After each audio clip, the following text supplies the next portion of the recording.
Newsflash: ang gobyerno ng Kenya ay nagdeklara ng isang pambansang sakuna, 10 sa 47 na mga probinsya nito. Sinabi ng United Nations na higit sa 2 milyong tao ang lubhang walang katiyakan sa pagkain. At sa mga taong naglalakad ng mas malayo para maghanap ng pagkain at tubig, nagbabala ang mga tagamasid na maaaring tumindi ang tensyon sa pagitan ng mga komunidad.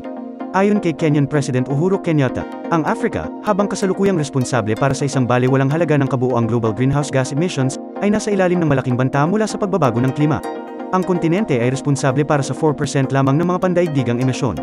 Si Kenyatta ay kabilang sa mga pinuno ng Africa na nagsasalita sa Global Climate Summit habang hinihimok nila ang higit na atensyon at bilyon-bilyong dolyar sa suportang pinansyal para sa kontinente ng Africa.